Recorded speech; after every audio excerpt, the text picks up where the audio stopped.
ఈ ఏకత్వం కుదరదు. విశ్వాసికి అవిశ్వాసికి కుదరదు.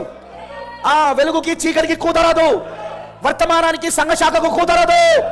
వర్తమానానికి సంఘశాఖకు సహవాసం కుదరదు. ఈ ఏకత్వంలో ఎవరు రాలేరు. బట్ టుడే ఈరోజు ఎంట మెసేజ్లో ఇట్లున్నోళ్ళే ఫేమస్, ఇలా పోతున్నోళ్ళే ఈరోజు ఫేమస్, వాళ్ళే కరెక్ట్ అంటున్నారు. వర్తమానాన్ని ఒకవైపే తీసుకొని కొటేషన్ షేర్ చేస్తున్నారు. వర్తమానాన్ని ఒకవైపే తీసుకొని కుదరదు కుదరదు.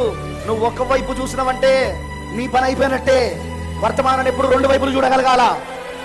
యేసుక్రీస్తు చూడండి, నోవాహు దినాలు అన్నాడు. నాన్న మనకు ఒకవైపే చెప్పిండు ఆయన.